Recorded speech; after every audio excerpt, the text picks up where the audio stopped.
البدر في ليلة تمامه وكماله، فما كانت إلا ساعة وإذا بولدي الحسن قد أقبل وقال السلام عليك يا أمه، فقلت وعليك السلام يا قرة عيني وثمرة فؤادي.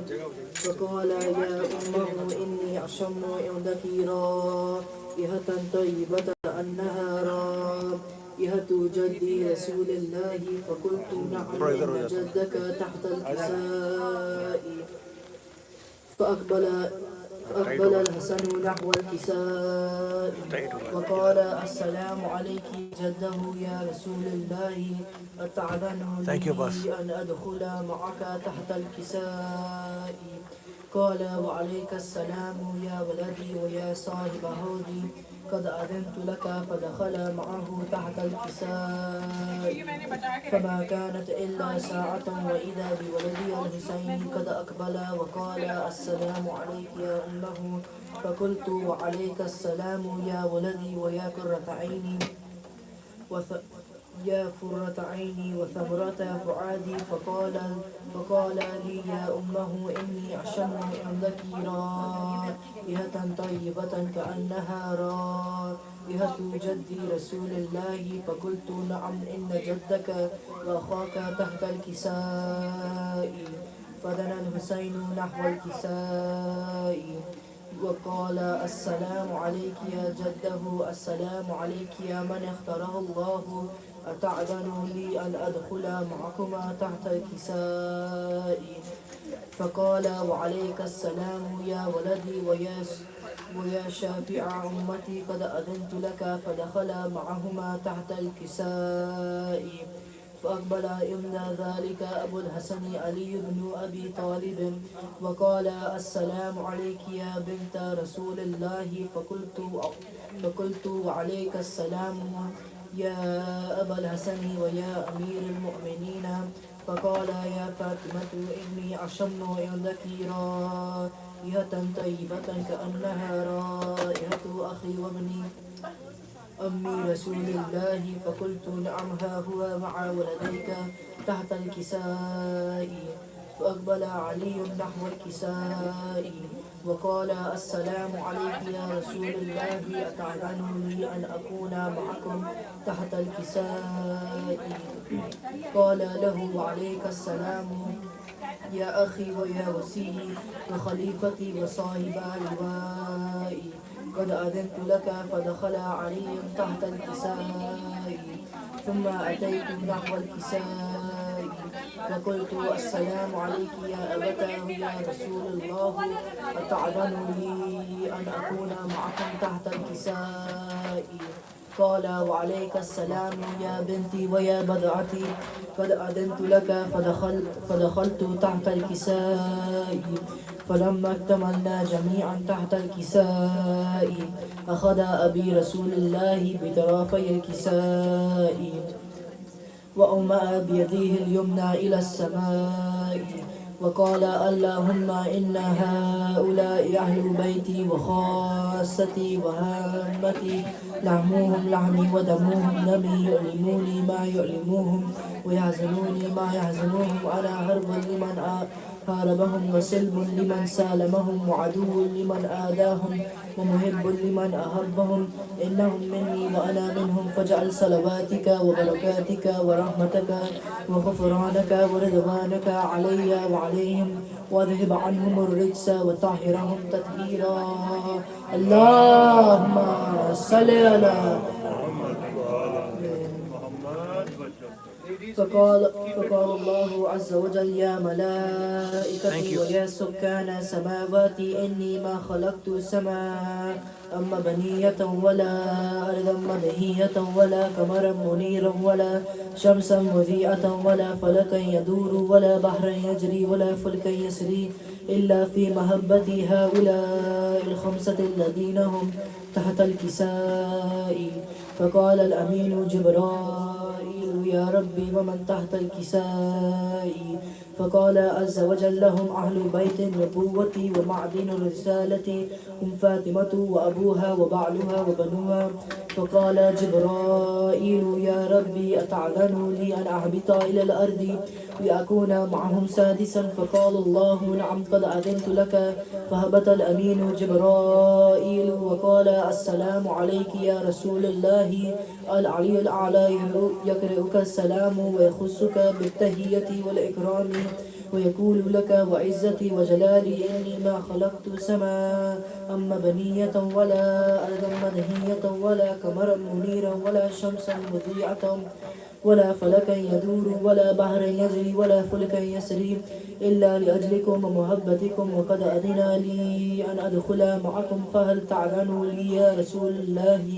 فقال رسول الله وعليك السلام يا أمين وحي الله إنه نعم قد أذنت لك. فدخل جبرائيل معنا تحت الكساء فقال لأبي إن الله قد أوحى إليكم يقول إنما يريد الله ليذهب عنكم الرجس أهل البيت ويطهركم تطهيرا. اللهم صل على محمد وعلى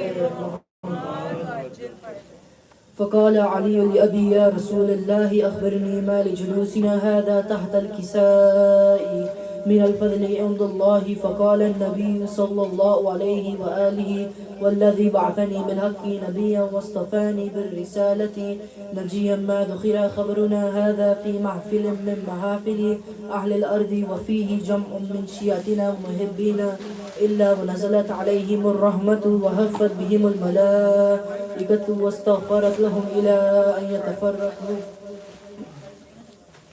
فقال علي عليه السلام إذا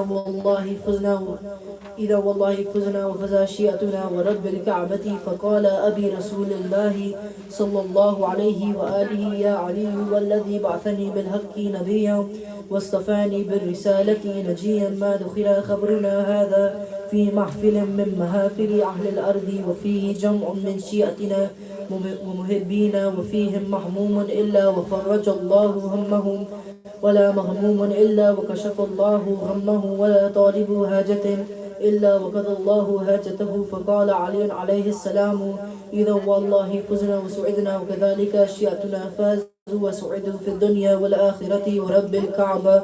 اللهم صل على محمد وعلى اللهم صل على محمد وعلى محمد. امام زمانہ بلند تر صلوات. اللهم صل على محمد وعلى محمد. بارے کا سوال اللهم صل على محمد وعلى محمد. پروفیسر سفت جعفر کے منفرد کے چند اشعار.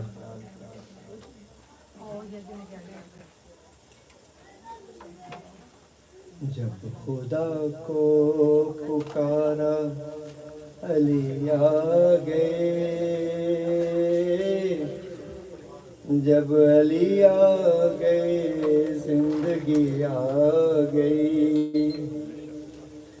جب خدا کو پکارا علی آ گئے، جب علی آ گئے زندگی آ گئی. زندگی بندگی روشنی آ گئی، روشنی آ گئی آ گئی آ گئی. موت ان کے محبوں کو آتی نہیں، آ بھی جائے تو پھر بچ کے جاتی نہیں. موت ان کے محبوں کو آتی نہیں، آ بھی جائے تو پھر بچ کے جاتی نہیں. موت کیا خطر، موت سے کیا حذر، اس سے بچنا بھی کیا آگہی آ گئی. غسل میت نہ کہنا میرے غسل کو، اجل ملبوس کو مت کفن نام دو. غسل غسل میت نہ کہنا میرے نہ غسل کو، عدل ملبوس کو مت کفن نام دو، میں چلا ہوں علی سے ملاقات کو، جس کی تھی آرزو وہ گھڑی آ گئی، جبرائیل اور کمبر پہ کیا منحصر، در تیرا چھوڑ کر کوئی جاتا نہیں، جبرائیل اور کمبر پہ کیا منحصر، در تیرا چھوڑ کر کوئی جاتا نہیں، جو غلامی کا تیری مزہ پا گیا، راس جس کو تیری نوکری آ گئی، جس کا مولا ہوں میں اس کا مولا علی، جب نبی نے کہا دین مکمل ہوا، جس کا مولا ہوں میں اس کا مولا علی، جب نبی نے کہا دین مکمل ہوا، مرحبا مصطفیٰ رب بھی راضی ہوا، وہ جو آنا تھی آیت وہی آ گئی،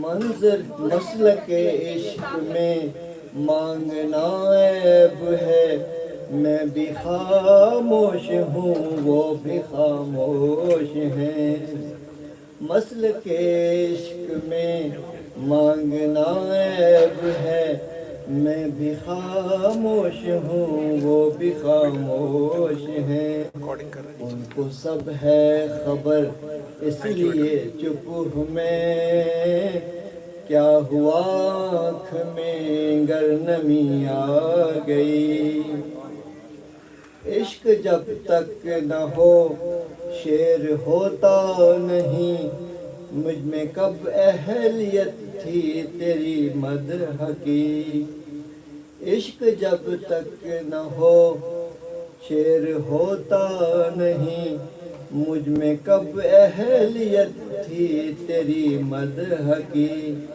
میرے مولا میں قرباں تیرے عشق کے، سبت جعفر کو بھی شاعری آ گئی،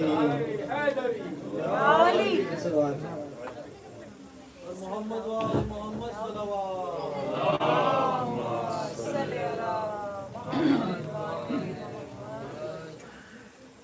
امام زمانہ بلند تر صلوات، صلی اللہ محمد،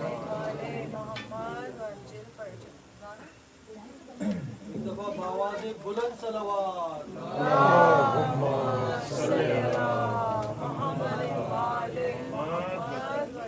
اعوذ باللہ من الشیطان الرجیم، بسم اللہ الرحمن الرحیم، قل هو اللہ احد اللہ الصمد لم یلد ولم یولد ولم یکن له کفوا احد، صلوات۔ صلی اللہ محمد، بہت خوب آپ نے پڑھا ماشاءاللہ، کچھ مولانا کی شان کے مرتبہ شاد ہیں۔ ثنائے مرتضیٰ ہے اور میں ہوں، ثنائے مرتضیٰ ہے اور میں ہوں، یہی ایک مشغلہ ہے اور میں ہوں، فرشتوں کو قبر میں آہستہ بولو، فرشتوں قبر میں آہستہ بولو، یہاں شیر خدا ہے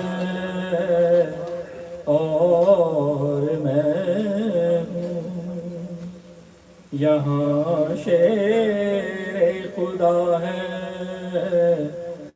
اور میں ہوں، ثنائے مرتضیٰ ہے اور میں ہوں۔ نبی کہتے تھے اے حیدر تمہارا،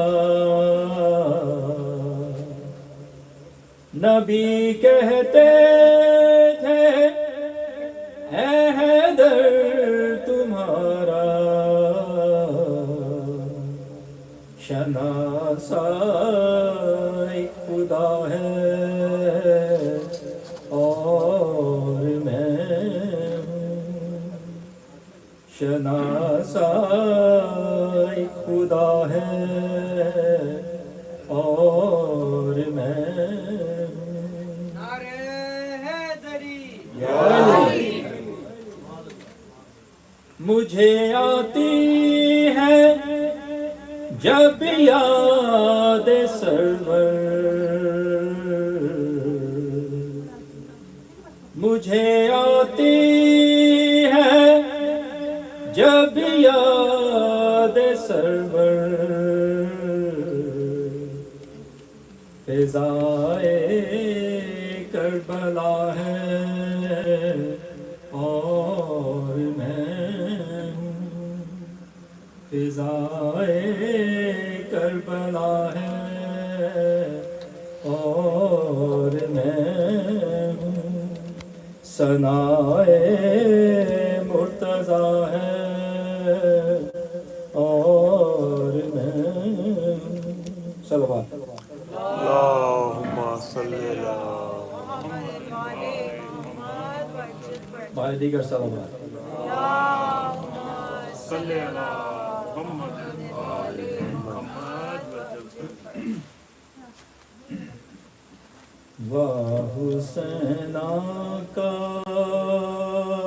ہوا شور حرم میں برپا، ہو کے رخصت جو چلے گھر سے شاہ کرب و بلا، کہہ کے یہ دوڑی سکینہ کہ ٹھہر جاؤ ذرا، ایک بار اور مجھے گود میں لے لو بابا، سوچتی ہوں کہ تماچے کوئی مارے نہ میرے، گوشوارے کوئی کانوں سے اتارے نہ میرے، وہم آتے ہیں میرے دل میں نہ جانے کیا کیا،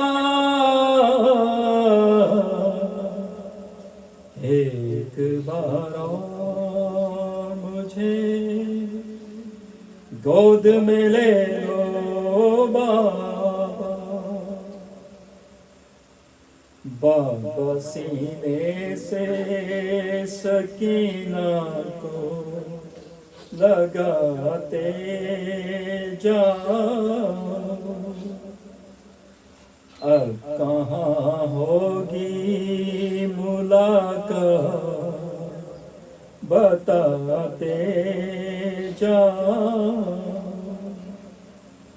تم کو اکبر کی قسم چائے دہن کا صدقہ ایک بار اور مجھے گود میں لے لو بابا اپنی آغوش میں اے بابا چھپا لو مجھ کو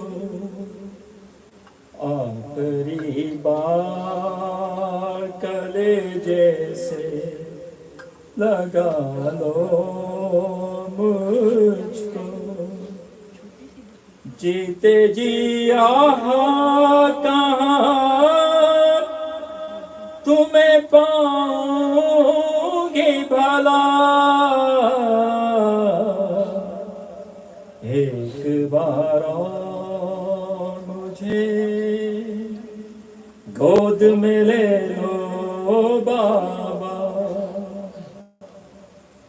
شان بچی کا جو یہ حال پریشان دیکھا رو کے فرمایا کہ کیا حال میری ماں ہے لگا جوڑ کر ننھے سے ہاتھوں کو سکینہ نے کہا ایک بار اور مجھے گود میں لے لو بابا میں سمجھتی ہوں کہ یوں ہی مجھے بہلاتے ہو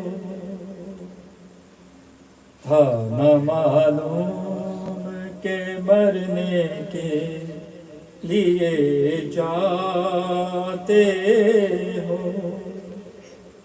تم ہمیشہ کے لیے ہوتے ہو اب مجھ سے جدا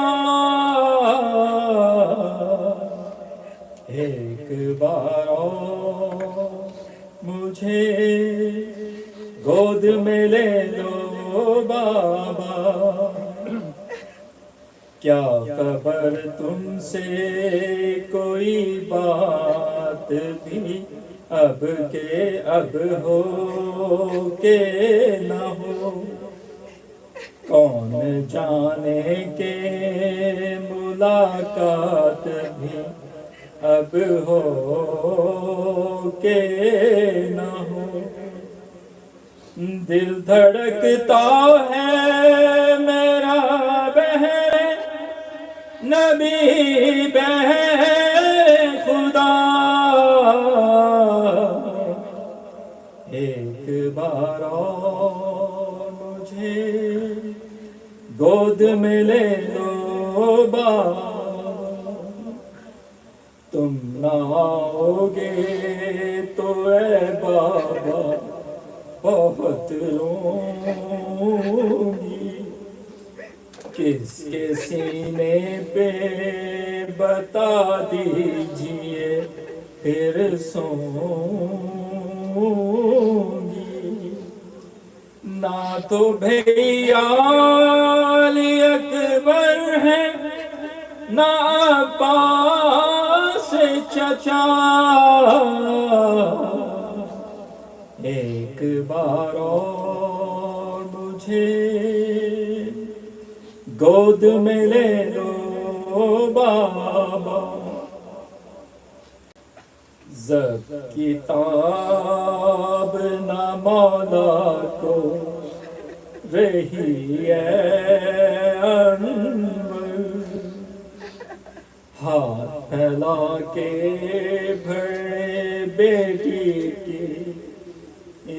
جانب سرور جس گھڑی بے کسو معصوم نے رو رو کے کہا ایک بار اور مجھے گود میں لے لو بابا.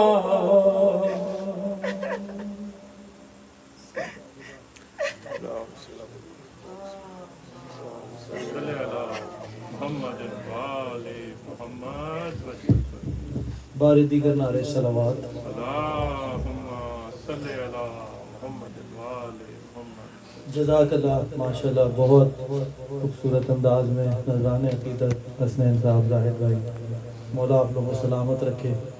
اور یہ کلام جناب سکینہ سلام اللہ علیہا سے منسوب ہے، لیکن یہ راتیں جو ہیں وہ اسی طرح سے کربلا کی جو راتیں ہیں ان سے کم نہیں ہیں.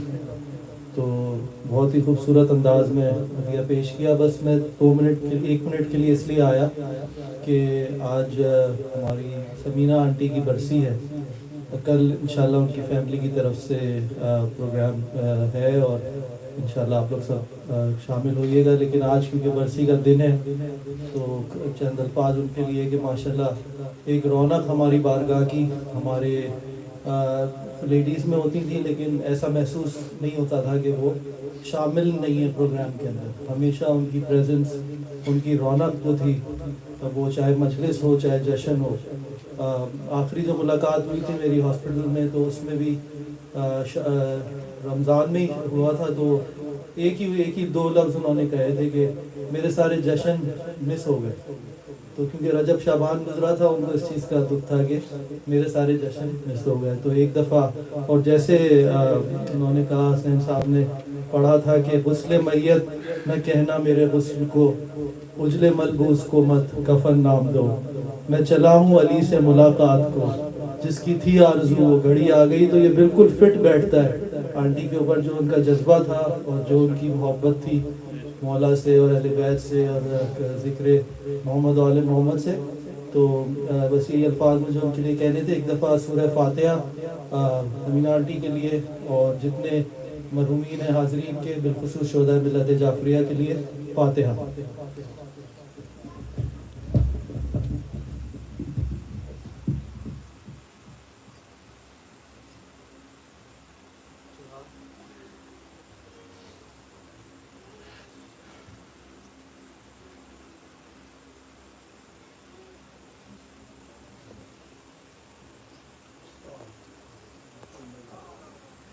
محمد وآل محمد صلوات. اللہ برائے خوشنودی امام زمان صلوات.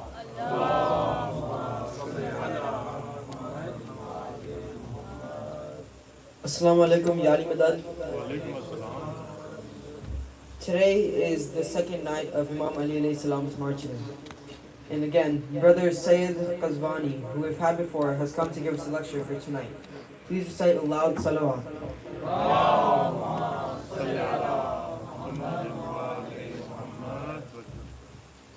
I would like to thank the sponsors of tonight's program, Phil's auntie and her family, and Shabnam auntie and her family.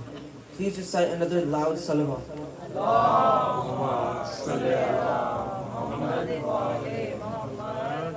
Jazakallah, all the reciters, Abbas, Hasnain uncle and Zahid uncle. Please recite a loud salawat.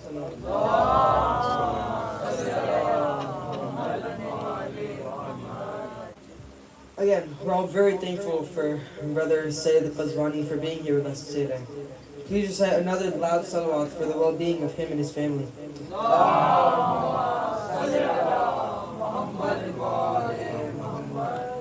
And with that, I would like to invite Brother Sayyid Qazwani to the minbar for tonight's lecture.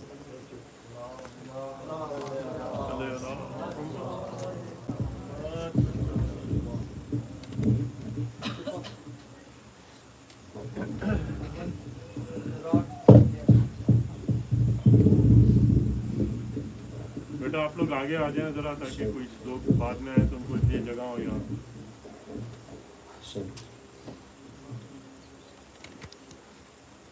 أعوذ بالله من الشيطان اللعين الرجيم. بسم الله الرحمن الرحيم. والصلاة والسلام على أشرف الأنبياء والمرسلين وحبيب قلوب العالمين أبي القاسم المصطفى محمد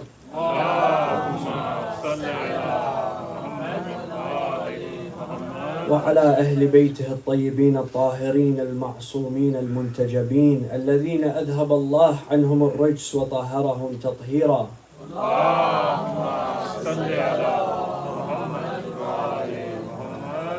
صلى الله عليك يا مولاي يا رسول الله.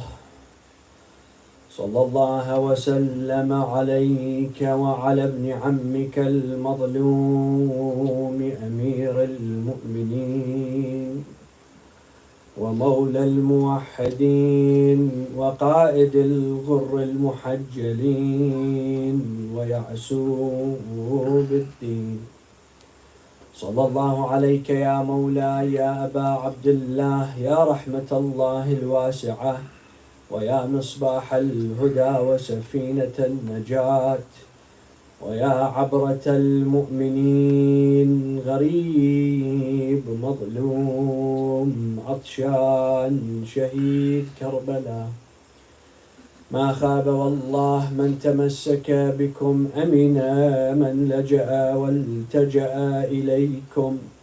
يا ليتنا كنا معكم سيدي فنفوز فوزا عظيما. صلوا على محمد وآل محمد. اللهم صل على محمد وآل محمد. A second salawat for the love of Amir al-Mu'mineen.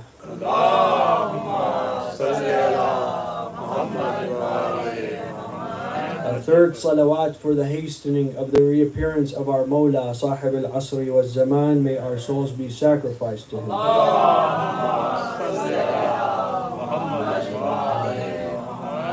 My dear loved ones, Assalamu alaikum wa rahmatullahi wa barakatuh. As a continuation of our discussion of last night, and to keep ample time later on for the musibah of tonight, we will continue with the discussion of tonight. And if we don't get through with the entire discussion, I want to make sure we have ample time for the musibah tonight. That is important. Amir al-Mu'mineen, last night we were discussing the riwayah of Amir al-Mu'mineen in accordance with the Quranic knowledge and Quranic science. And I had given an example of the ocean and the miracles of the ocean and Amir al-Mu'mineen. I don't want to restart that discussion. But Amir al-Mu'mineen, he continues his dissection of the abrogated verses. He says, among them, among the abrogated decrees was when Allah subhanahu wa ta'ala ordered Muslimin to fast in the beginning of Islam. It was not the same way that we fast today. It was a different kind of fasting. He continues, he says, intimate relations between spouses were not allowed for the entire month, even at night. So for 30 days, it was not allowed. Not only that, if you were to sleep at any point after Maghrib, you would have to begin your fast for the following day.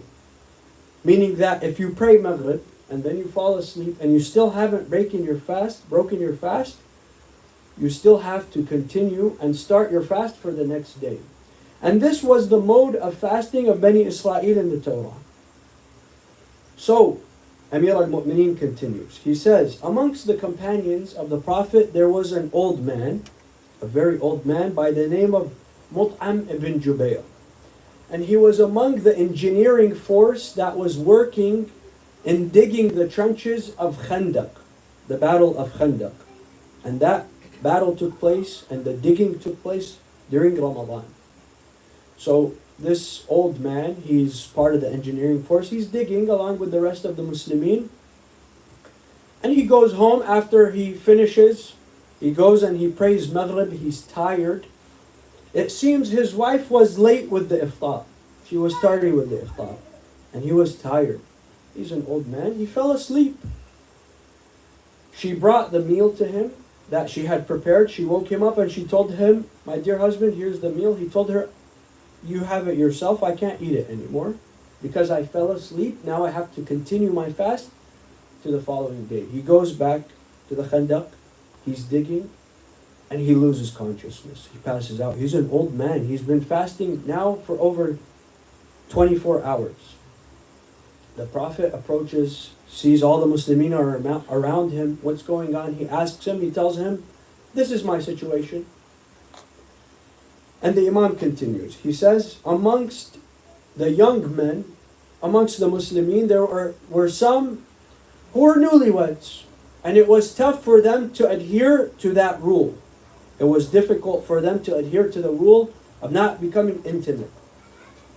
So they would secretly, engage with their wives. So the Prophet learned of this. And he saw that this was difficult for the Muslimin. And he made dua to Allah subhanahu wa ta'ala to ease the difficulty and the burden on the ummah of fasting. So now, if you think our current fasting is difficult, imagine if it was like that one. And you see how merciful and loving the Prophet was to his ummah. So Allah therefore sent down Surah Al-Baqarah, ayah 187 of Surah Al-Baqarah. أعوذ بالله من الشيطان اللعين الرجيم أحل لكم ليلة الصيام الرفث إلى نسائكم, until the end of the ayah. It is now halal, permissible for you to join with your wives after you break your fast. And it continues, it's almost half a page, the ayah is long. It gives you the rulings of what you can and can't do until Fajr. It says you can drink, you can eat. And towards the end of the ayah, فَالْآنْ بَاشِرُوهُنْ, and now go and be with your wives. So that is why it is actually highly recommended by our scholars, by our ulama, the first night of Ramadan, it's extremely mustahab to, engage in your intimate relations with your wife. Although in other months, it's actually makruh. It's not that recommended. So this is one of the ayahs that we were continuing from last night. Furthermore, the Imam is then asked about the muhkam verses, those that are clear. He says the muhkam verses are those that are not abrogated in the Quran. So they are clear and they are there to stay. There is no other ayah that comes after them. And among them is Al-Imran verse 7, the one we recited in the beginning of last night's address. And this, the author, Al-Sharif Al-Murtada Alam Al-Huda, there's a footnote in this page that makes it clear. He says that the ayah itself, this ayah, it has to be among the muhkamat. Why? Because it's giving us a clear statement that divides the Quran into two separate parts. The clear and the multi-meaning. In order for us to be able to follow this ayah as a hukum, it has to be muhkam. You see?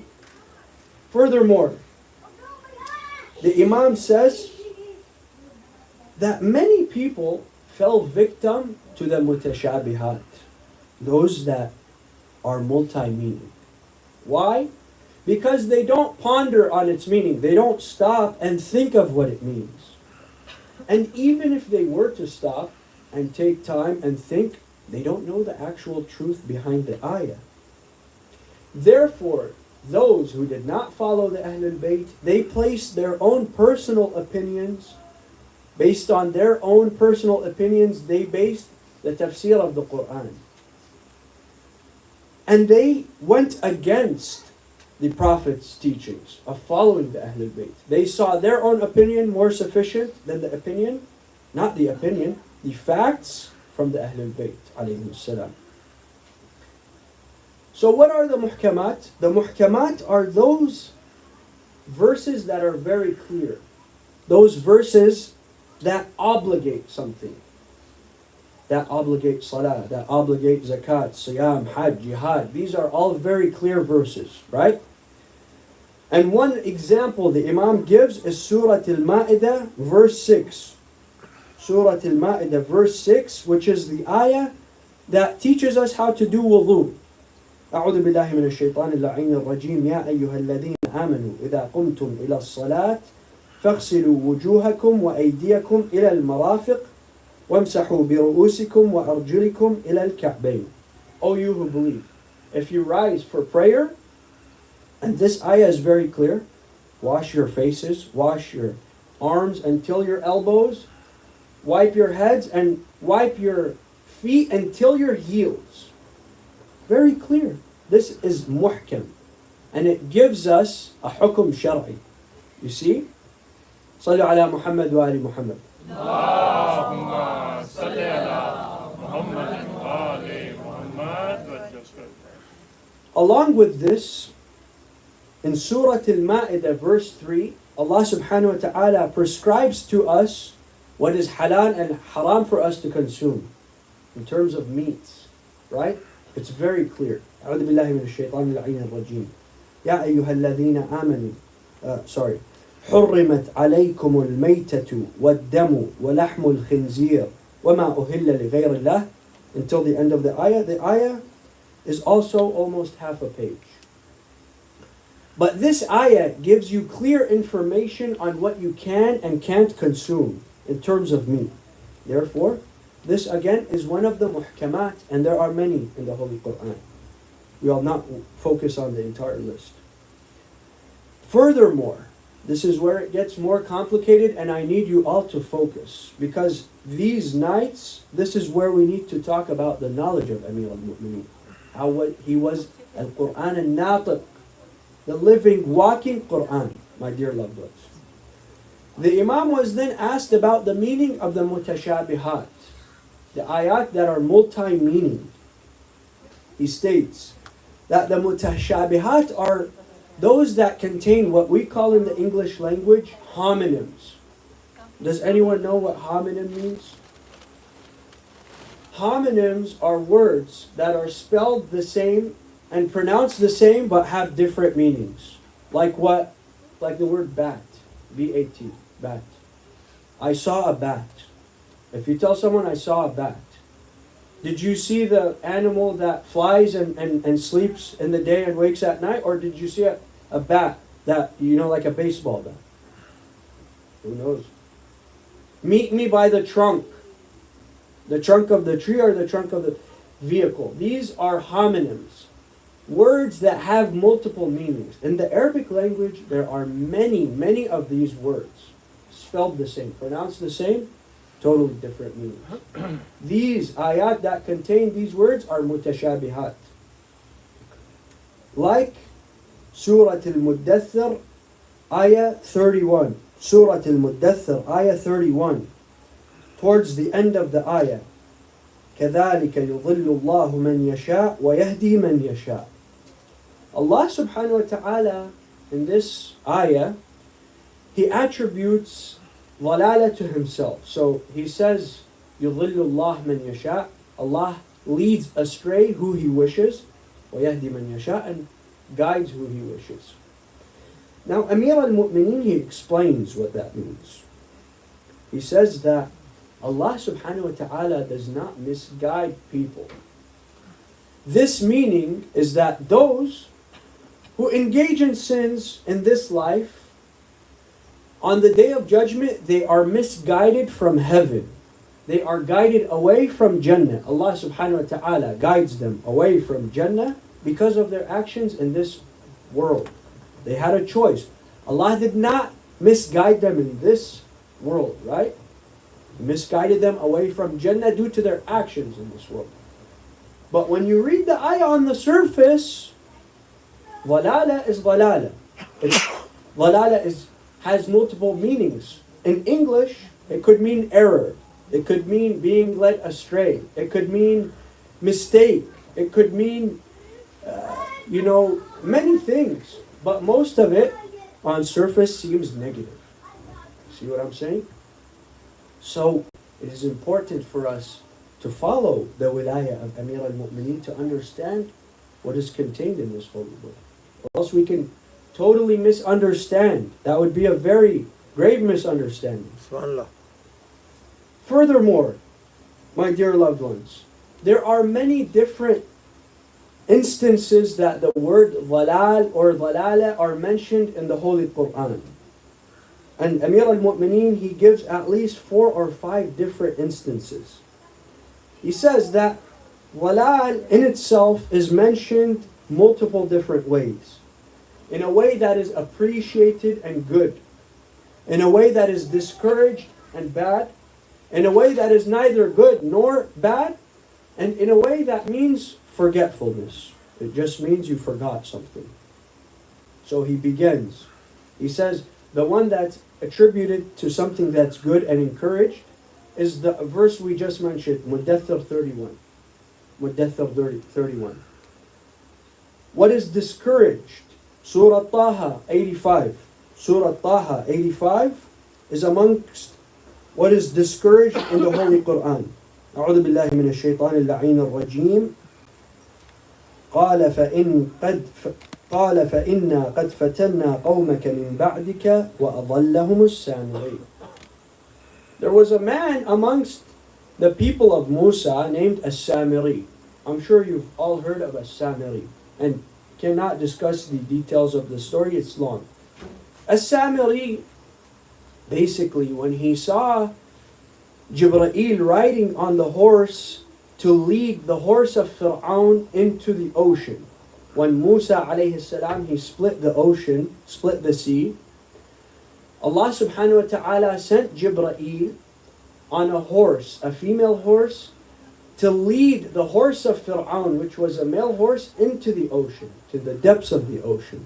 And he sent Jibreel on that horse. As-Samiri, he noticed that behind this horse, the dust that flies up is something miraculous. Something he hasn't seen. So he took some of that dust, which contained the ruh of Jibreel. Some of the ruh of Jibreel. A miraculous substance. And this is very complicated, but focused. He took that, and what did he do with it? He made the bull out of gold. When Musa went to the Munajat for 40 days and he left Harun, what happened when he came back? All of Bani Israel were worshipping a bull made of gold in 40 days. As-Samiri was the one who misguided them. So this is amongst what is bad. Again in Surah Taha 79, وَأَضَلَّ فِرْعَوْنُ قَوْمَهُ وَمَا هَدَى. Fir'aun, he misguided his people and he didn't guide them. Very clear again. Among what is mentioned of the idols, they also led astray. In Surah Ibrahim, verse 36. Surah Ibrahim, verse 36. Ibrahim, in the beginning of the ayah, he makes dua. In the beginning of the ayah, he makes a dua. Now, towards the end of the ayah, رَبِّ إِنْهُنَّ أَضْلَلْنَ كَثِيرًا مِنَ النَّاسِ رَبِّ إِنَّهُنَّ أَضْلَلْنَ كَثِيرًا مِنَ النَّاسِ. Oh Allah, those idols led many people astray. Now let me ask you logically, can idols guide you or lead you astray? No. No. They don't have the power to do anything. So why does this ayah mention that the idols led people? Ibrahim is saying that the idols, and he's a prophet. Amir al-Mu'mineen says the idols themselves don't have power to lead astray. What Ibrahim means in this ayah, he means that the act of idol worship, the act of worshipping those idols, led many of those people astray. Not the idol itself. The idol is powerless. You see? But when you read the ayah on surface, how are you to know that? It's very difficult to know. It's very difficult to know. Sometimes almost impossible to know, unless you have the background knowledge from Amir al-Mu'mineen alayhi salam. Continuing. Allah subhanahu wa ta'ala attributed the word dhalal to forgetfulness. Surah Al-Baqarah, verse 282. Surah Al-Baqarah, verse 282. Allah subhanahu wa ta'ala, and this ayah is an entire page. Towards the middle of the ayah, And this ayah actually pertains to taking loans. This ayah gives you indications on how you can record a loan and how you can write down who took a loan. It's a very, very in-depth ayah. Towards the middle of the ayah, إِنْ يَظِلَّ إِحْدَاهُمَا فَتُذَكِّرْ إِحْدَاهُمَا. If one of the female witnesses forgets what was prescribed in the loan, the terms of the loan, then you should take two female witnesses. Why? Because if one forgets, one of them could remind the other. That is why two female witnesses are required when you are witnessing a loan. So dalal, in this case, is forgetfulness, my dear loved ones. The Imam continues. He says in Surah Al-An'am 153. Surah Al-An'am 153. أعوذ بالله من الشيطان اللعين الرجيم. أعوذ بالله من الشيطان اللعين الرجيم. وإن هذا صراطي مستقيما فاتبعوه ولا تتبعوا السبل فتفرق بكم عن سبيله. Amir al-Mu'mineen says that in this ayah, the word sabil refers to the awsiya, the wasi. Who are the awsiya? The awsiya are the 12 imams. The 12 imams, right? And he continues. He says that Rasulullah also mentioned a good use of the word dalal. He says, the Prophet says, Ya Abul Hasan, it is a right upon Allah subhanahu wa ta'ala to enter those who are living in dalal into Jannah. Those who are living in dalal, those who are misguided, it's a haqq upon Allah subhanahu wa ta'ala to allow them to enter Jannah. Let's see. Those are the mu'mineen that live in the time of the fitna. What is the time of the fitna? Time of the fitna means the time of the ghaibah. Right now, we're living in the time of fitna.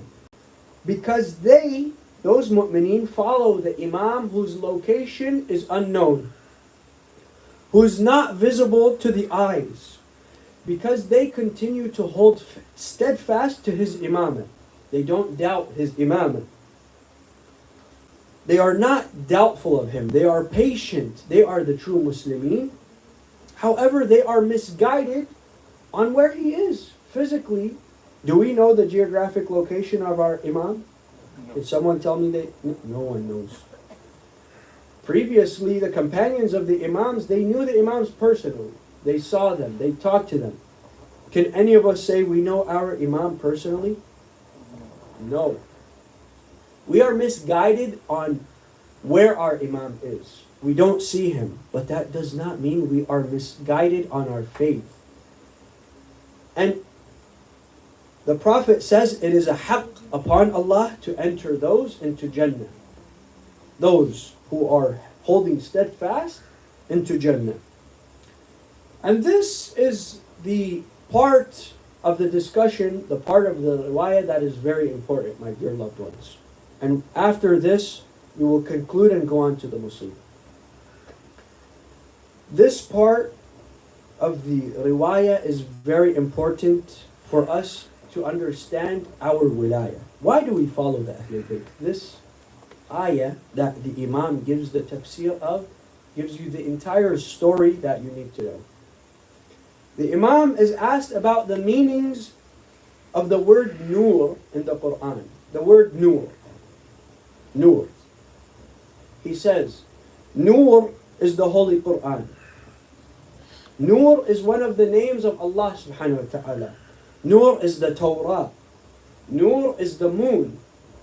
Nur is the light of the mu'min that has the wilayah of the Ahlul Bayt on the day of judgment.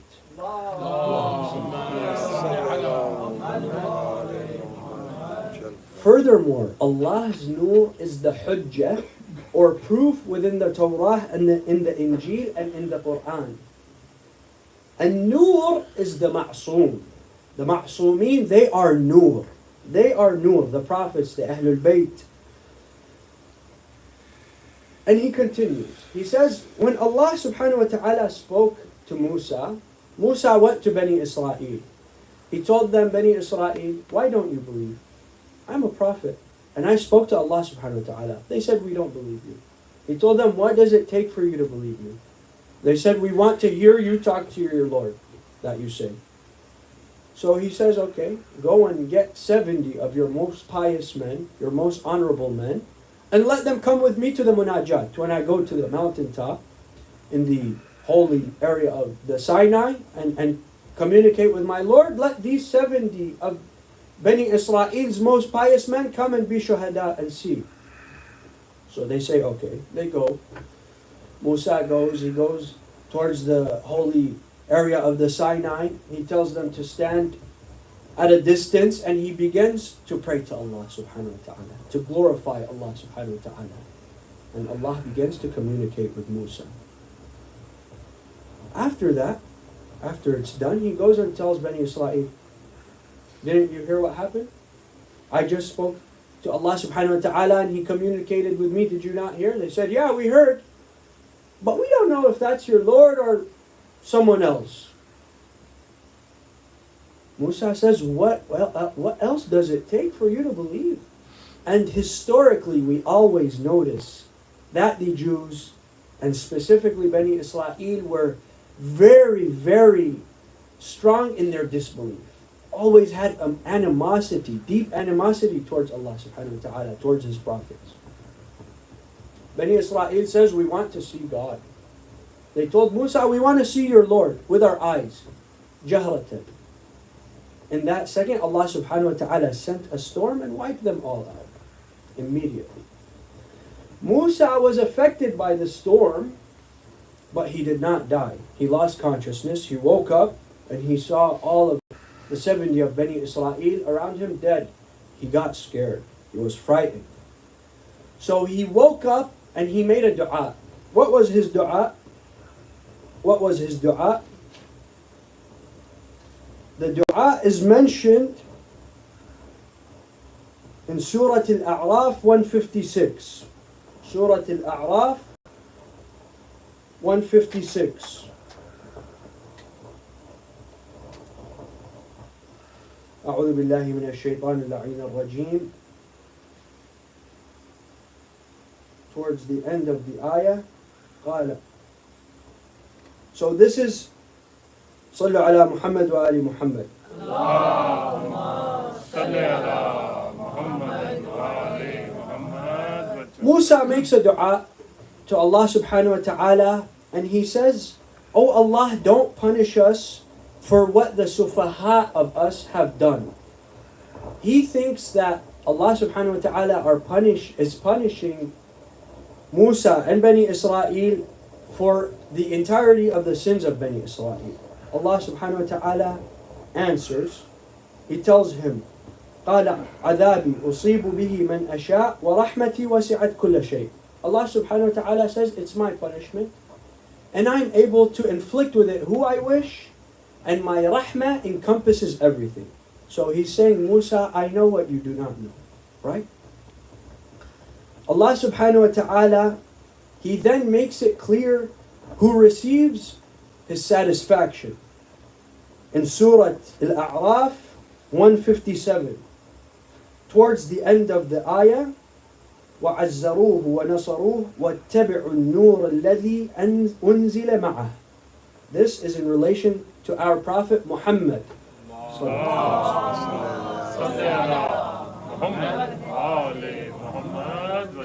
النور الذي أنزل معه, the nur that descended with him.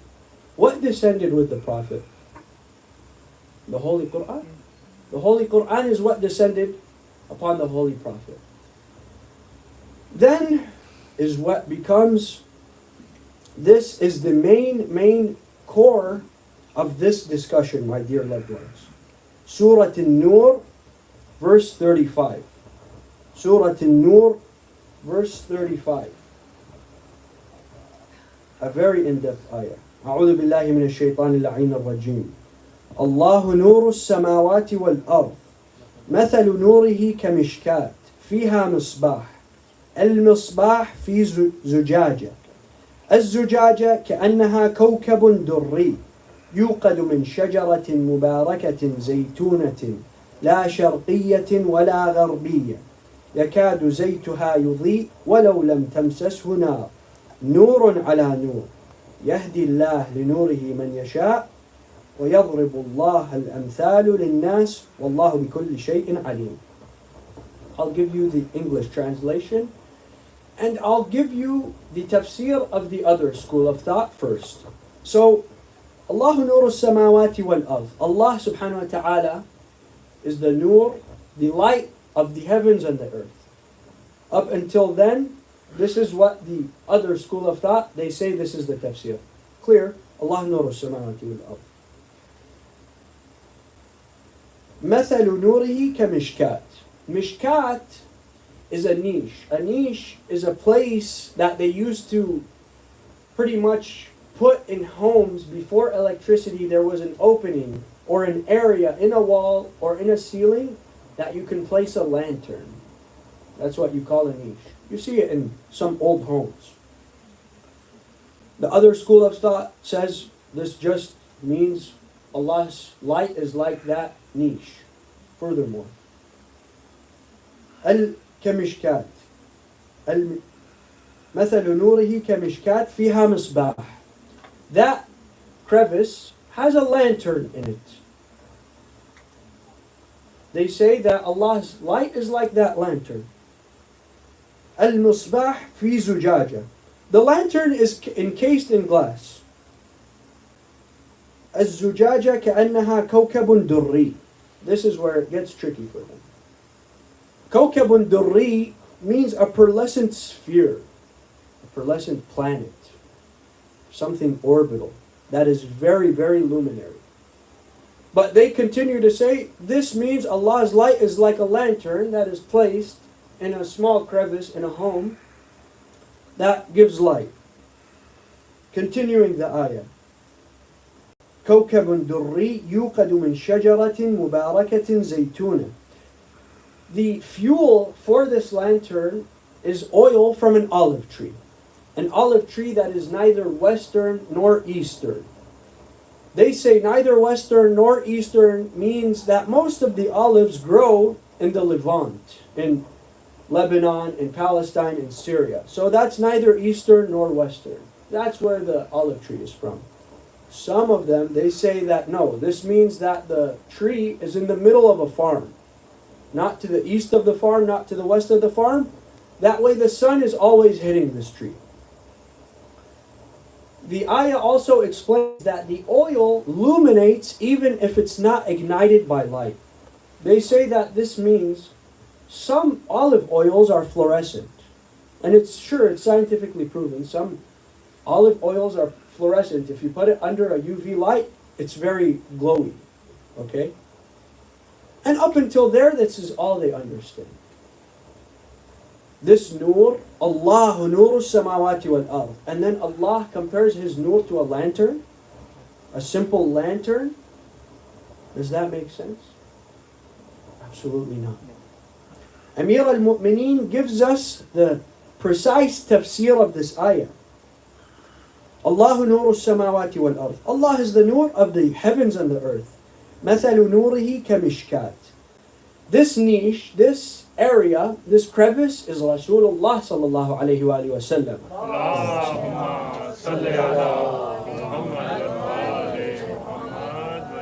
And then, فيها مصباح.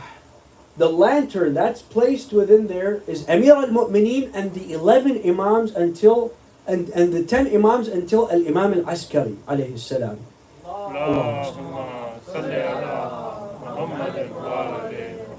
المصباح في زجاجة. Glass encases this lantern. Amir al-Mu'mineen says the glass that protects this lantern, this nur, is Fatima al-Zahra alayhi salam.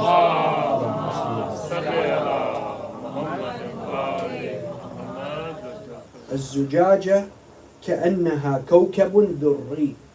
And that zujaja, that glass, it glows as if it's like a planet, like a star, something luminary. This phrase would not be used in Arabic to describe a lantern, my dear loved ones. Even in English, would you describe a lantern as glowing like a planet? No. Amir al-Mu'mineen says, this kawkabun durri is al-Imam al-Mahdi ajjalallahu ta'ala farajah.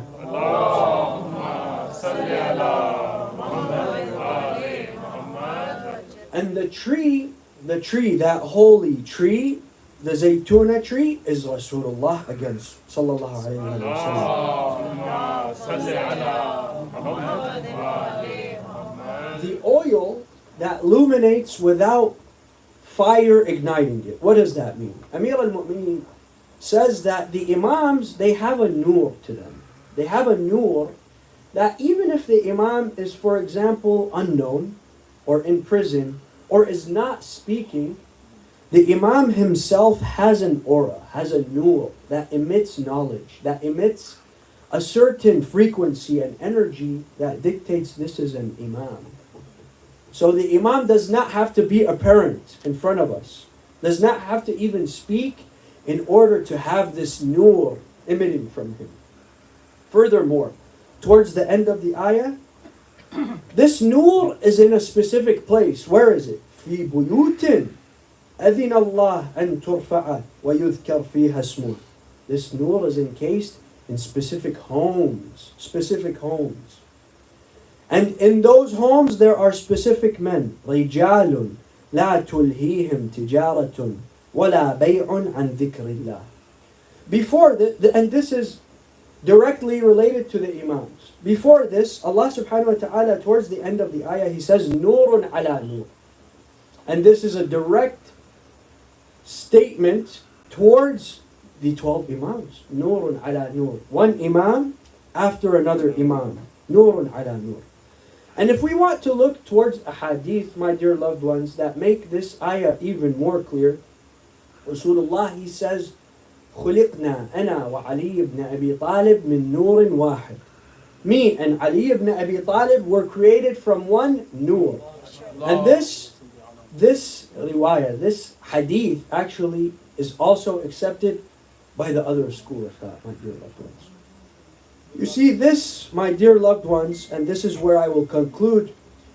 My dear loved ones, it's important for us to understand that when we follow Amir al-Mu'mineen alayhi salam, it is out of love. It is out of love. But not only because of love, it is because of logic. It is the right path. If you are trying to understand this ayah, and on surface you understand that Allah subhanahu wa ta'ala is giving a metaphor for His nur that compares it to a simple lantern, there has to be something that's going missing. Because that wouldn't make sense. صلوا على محمد وآل محمد.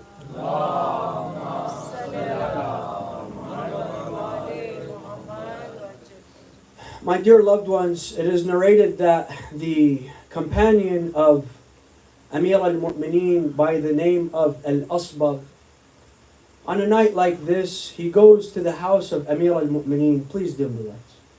He goes to the house of Amir al-Mu'mineen and he sees all the orphans of Kufa outside that home. And that's not an unusual view. You know why? Because Amir al-Mu'mineen, he was the father of all those orphans. He was the compassionate one towards all of those orphans. When those orphans needed love, they went to Ali ibn Abi Talib. He says, I stood at that door, and this time it was different because those orphans, they weren't asking for something. They wanted to give something. What did they want to give, my dear loved ones? They had bowls of milk in their hands. They wanted to give to Ali ibn Abi Talib. Why? Because they heard the doctor say that, oh Ali, if you consume this milk, it's possible that the poison will come out of your body.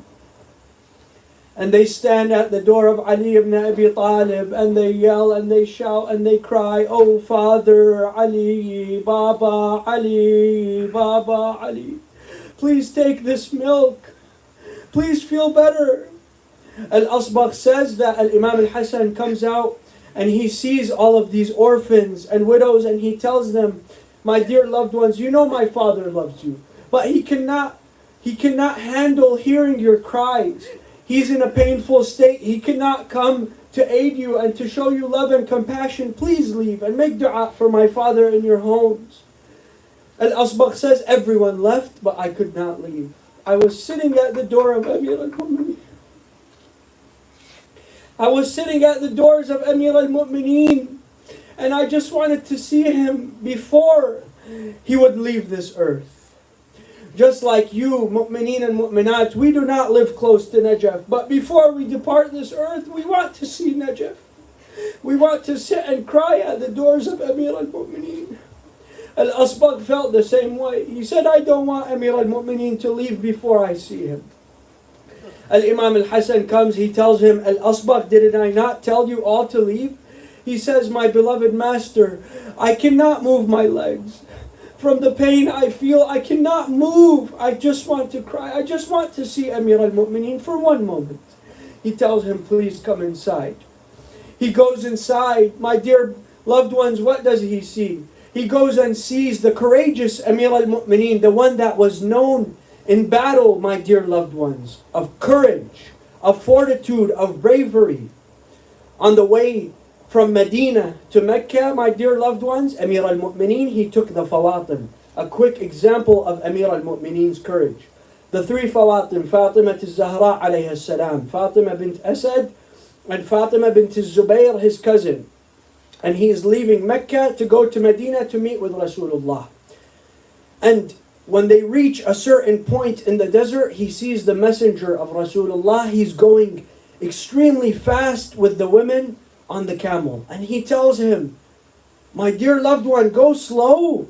They are weak, they are women. They cannot handle this treatment. You have to be very calm with them. He tells him, oh Ali, Quraysh might catch us at any moment in this desert and they might eliminate us. And he tells him, do you think I would allow Quraysh to eliminate the Fawatim while I am here, while I am standing alive? La wallah. No wallah. After moments, they see 8 horsemen from Quraysh, from the fiercest horsemen of Quraysh. They approach the Fawatim. Amir al-Mu'mineen is on foot. They are on horseback. Who are you? What do you want? We are among Quraysh and we want you to come back to Mecca. He tells them, absolutely not. They tell him, Ali, leave the women and come with us. He says, you want me, Ali ibn Abi Talib, to leave these women unattended? Absolutely not. He goes in front. He leaves them behind them. The Fawatim are behind Amir al-Mu'mineen. There is one of those enemies of Allah by the name of Junah. Junah was known to be equivalent to over 100 men. He comes to strike Amir al-Mu'mineen. Amir al-Mu'mineen, he takes out his Dhul Fiqar. He moves aside with one blow. He strikes Junah. He splits him in half. His sword goes to the back of the horse of Junah. Junah falls on the ground straight to Jahannam. That is the courage of Amir al-Mu'mineen. When Al-Asbagh sees his Maola on the deathbed, that courageous Maola, how do you think he felt? The poison is going throughout the body of Amir al-Mu'mineen, my dear loved ones. Al-Asbagh says, when I walked in, I saw the face of Amir al-Mu'mineen and I saw his head is wrapped with a yellow cloth. He said, I did not know what was more yellow. The face of my Maola, Amir al-Mu'mineen, from how much blood he lost, or the cloth that was on his head. Allahu Akbar. Al-Asbagh, he says, after a couple of seconds I was talking to my Maola, I heard a knock on the door. Abul Fadl Abbas, he comes, he tells me, Al-Asbagh, this is my sister Zainab. Zainab cannot be away from her father for more than a couple of minutes. You need to leave. Please exit the room. Let As-Sayyida Zainab come. As-Sayyida Zainab, she enters the room. She goes straight to her father, Amir al-Mu'mineen. She falls on his chest. She begins to cry. She begins to weep. Oh father, how are we going to celebrate this Eid without you? All the Muslimin, all the families, they have their father to celebrate Eid, but you will not be with us this year. Amir al-Mu'mineen, he tells his son, Al-Imam al-Hasan, he tells him, go and get the surgeon. Let him see my wound. He sees the wound. He tells him, oh Amir al-Mu'mineen, these are your last moments in this life. Amir al-Mu'mineen, he looks towards all of his children. My dear loved ones, I want you all to shed a tear for Amir al-Mu'mineen tonight. I want you all to cry for Amir al-Mu'mineen tonight. He looks towards all of his children one by one, then he sees Abu al-Fadl al-Abbas, Qamar Bani Hashim. He sees Abu al-Fadl, he tells him, Abu al-Fadl, come here. What do you need, my father? He looks towards his children, he sees a Sayyidah Zainab, he tells her, come here, my beloved Zainab. He tells them, my beloved, Rasulullah, before he passed, he took the hand of Fatima al-Zahra, he put it in my hand, he said, this is your amana. Oh, Abu al-Fadl, he takes the hand of Sayyidah Zainab, he puts it in the hand of Abu al-Fadl al-Abbas. He tells him, my beloved Abu al-Fadl, this is your amana. This is your amana. You are to protect her until you lose your arms, until you lose your hands. Allahu Akbar. Inna lillah wa inna ilayhi raji'un. وسيعلم الذين ظلموا آل محمد أي منقلب ينقلبون والعاقبة للمتقين. My dear loved ones, raise your hands in dua. Do not wipe your tears. I was requested to recite these ayat and these verses for the hastening of all of the people who need shifa, for those who are in need of their hajat. Please recite 5 times with me. أمن يجيب المضطر إذا دعا ويكشف السوء. أمن يجيب المضطر إذا دعاه ويكشف السوء. أمن يجيب المضطر إذا دعاه ويكشف السوء. أمن يجيب المضطر إذا دعاه ويكشف السوء. أمن يجيب المضطر إذا دعاه ويكشف السوء. Oh Allah, please do not allow us to depart this earth before you forgive us of all of our sins. Oh Allah, do not allow us to depart of this earth before we witness the marqad of our Maola Amir al-Mu'mineen. Oh Allah, grant us his shafa'ah in the akhirah. Oh Allah, grant us the continued khidmah of Amir al-Mu'mineen. Oh Allah, grant our dhurriya and our children and our grandchildren to be the khuddam of Amir al-Mu'mineen. And to the souls of those who have departed, aloud salawat and the Fatiha.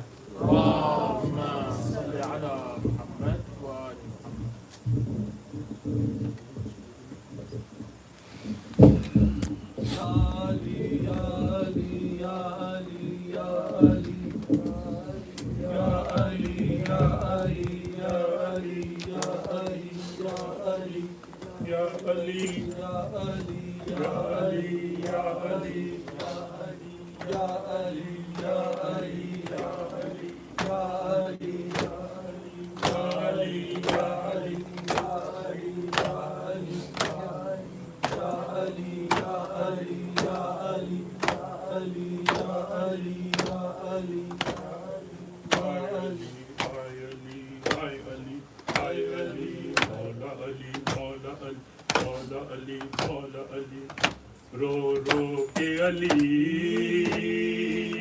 क्यों लेते हैं ज़ैनब का नाम मुसल्ले पर रो रो के अली क्यों लेते हैं ज़ैनब का नाम मुसल्ले पर रो रो के अली क्यों लेते ज़ैनब का नाम मुसल्ले पर रो रो के अली क्यों लेते हैं ज़ैनब का नाम मुसल्ले पर क्या याद अली को आया है बाज़ार शाम मुसल्ले पर रो रो के अली क्यों लेते हैं ज़ैनब का नाम मुसल्ले पर रो रो के अली क्यों लेते हैं ज़ैनब का नाम मुसल्ले पर तू बारिक ज़ख्मी सर से रोते दिन मादी सफ में खड़े इस तरह हसन ने رو رو کر کی فجر تمام مسلے پر رو رو کے علی کیوں لیتے ہیں زینب کا نام مسلے پر رو رو کے علی کیوں لیتے ہیں زینب کا نام مسلے پر جہاں کی طرح لینے تم کو مسجد میں چلی آئی زینب کیا ماں کی طرح لینے تم کو مسجد میں چلی آئی زینب بابا کو جا کر دو بیٹا میرا پیغام مسلے پر رو رو کے علی کیوں لیتے ہیں زینب کا نام مسلے پر رو رو کے علی کیوں لیتے ہیں زینب کا نام مسلے پر ہائے زخمی پہلو جب یاد آیا زخمی پیٹھانی بھول گیا زہرا کی مصیبت پر رویا مظلوم امام مسلے پر رو رو کے علی کیوں لیتے ہیں زینب کا نام مسلے پر رو رو کے علی کیوں لیتے ہیں زینب کا نام مسلے پر دیوار کعبہ بیٹھ گئی الحمدللہ میں ڈوب گئی امت سے ملا ہے مولا کو کیسا انعام مسلے پر رو رو کے علی کیوں لیتے ہیں زینب کا نام مسلے پر رو رو کے علی کیوں لیتے ہیں زینب کا نام مسلے پر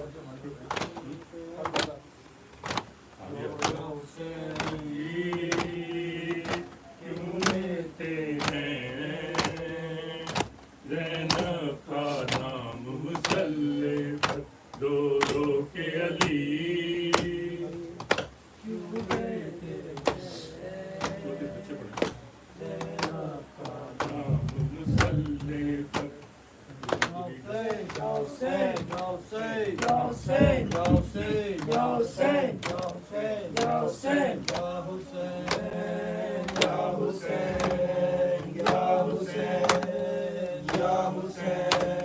رونے کے لیے کافی ہے سجاد تیرا نام رونے کے لیے کافی ہے سجاد تیرا نام رونے کے لیے کافی ہے سجاد تیرا نام تو شہنشاہ درد تو شہنشاہ درد بتلا رہی ہے شاہ رونے کے لیے کافی ہے سجاد تیرا نام رونے کے لیے کافی ہے سجاد تیرا نام چلو بے قصوں کا کارواں بیمار لوگوں سارے ہے سنگ سارے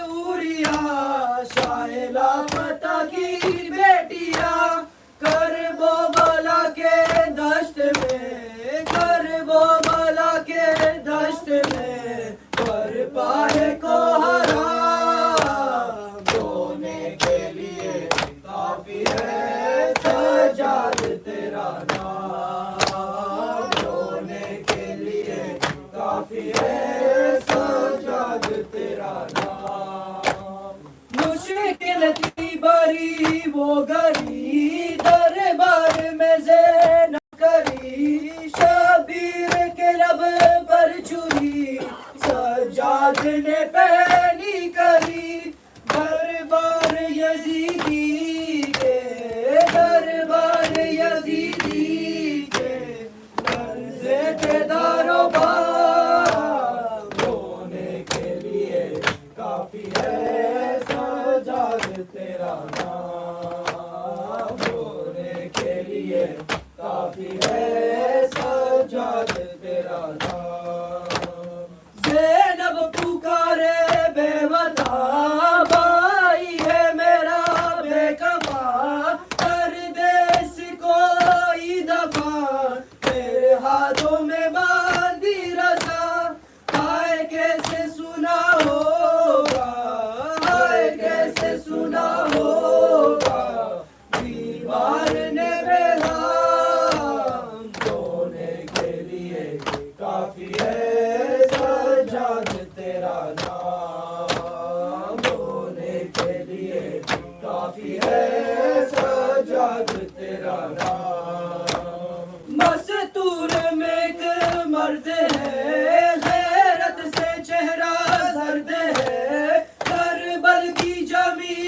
گرد ہے زینب قلب میں درد ہے روتا ہے سر جھکا کے روتا ہے سر جھکا کے کرتا نہیں کلام رونے کے لیے کافی ہے سجاد تیرا نام رونے کے لیے کافی ہے سجاد تیرا نام تو شیر شاہ درد ہے تو شیر شاہ درد ہے بتلا رہی ہے شام رونے کے لیے کافی ہے سجاد یا حسین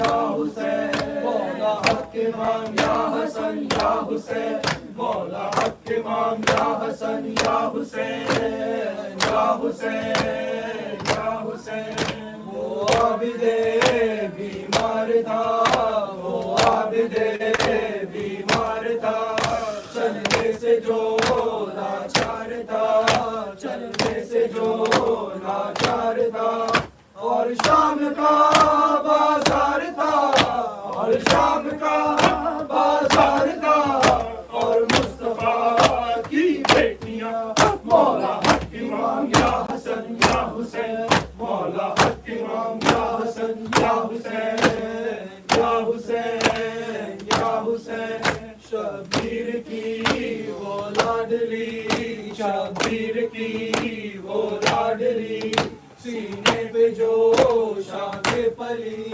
سینے پہ جو شاخ پلی جس کی ابابن میں جلی جس کی ابابن میں جلی موجر تماشوں پہ نشان مولا حق امام یا حسن یا حسین مولا حق امام یا حسن یا حسین آل محمد صلی اللہ اللهم صل على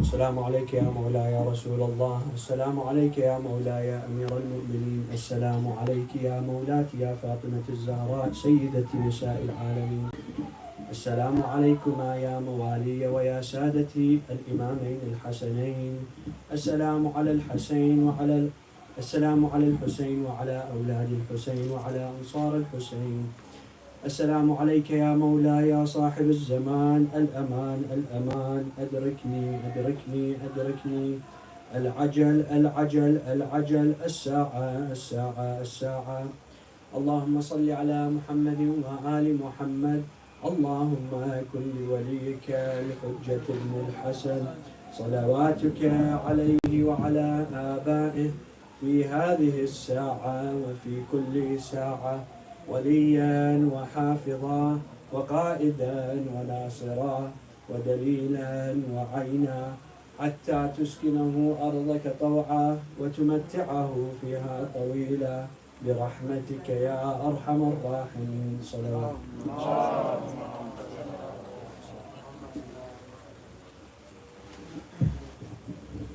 Please recite Surah Fatiha for the sponsors of tonight's program, Shabnam Auntie and her family, and Firza Auntie and her family.